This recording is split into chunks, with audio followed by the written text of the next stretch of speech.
The diagnostic tool should only be used to troubleshoot a console that's having trouble downloading the system update from Xbox Live. Please exhaust all other troubleshooting before attempting this process, as the diagnostic tool is a very large file and this troubleshooting process will take a considerable amount of time to complete. Troubleshooting can be found on xbox.com/support after searching for Troubleshoot System Updates on your Xbox One console. Before we get started, to perform the offline system update diagnostic tool, you'll need a USB flash drive formatted as NTFS with a minimum of 2 GB of free space, and a PC with an internet connection and a free USB port.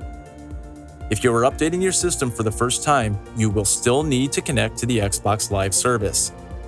First, you'll need to know which OS version your console is currently running to download the correct system update.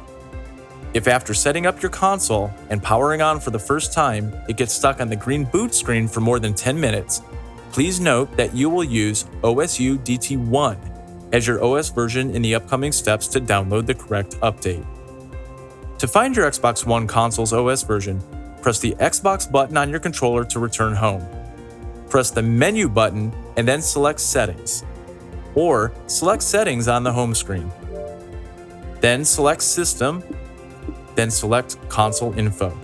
Your OS version is the third row down. Please document this information so that you can select the correct download in the next step.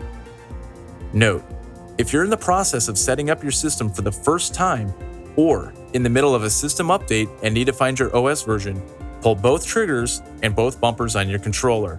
The OS version is listed as Build and is the second line down.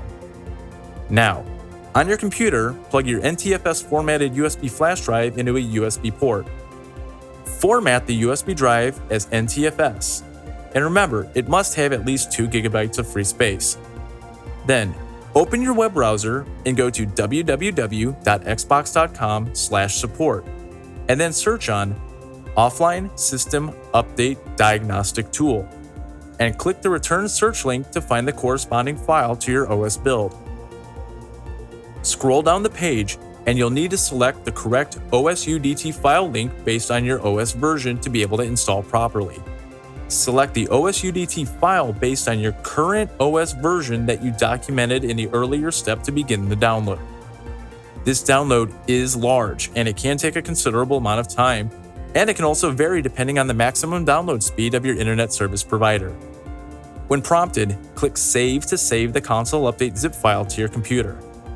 Unzip the file. If you're using Windows XP, Windows Vista, Windows 7, or Windows 8, double-click the zip file to unzip it. Then, simply copy the contents of the zip file to the root directory of your flash drive.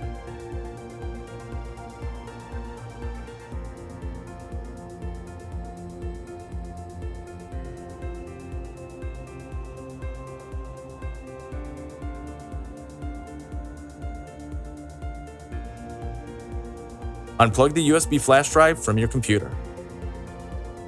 Now, let's go to your console. First, unplug a network cable if you're using a wired network connection. Then, power off your console. And then unplug the power cord to ensure that the console is completely powered off. Now, we're going to wait for 30 seconds. Then, plug the power cord back in. Plug the flash drive into a USB port on the Xbox One console. And then next, we're going to press and hold the bind and eject buttons together on the console, and then press the Xbox button on the console to power it up. Continue holding the bind and eject buttons for 10 to 15 seconds. Listen for 2 power-up tones a couple seconds apart. Note, if you don't hear 2 power-up tones after 10 seconds, it means this failed. Likewise, if you hear any power-down chirps, that also means this failed. You can release the bind and eject buttons after the second power-up tone. When the console restarts, remove the USB drive. Once the console restarts, the update is complete and you should be returned to your experience. Note, the console restart may take several minutes. If you were using a wired connection, please plug your network cable back into the console. If you've never connected your console to the internet, you will need to connect at least once during your system setup process. For additional help on this topic, visit www.xbox.com/support.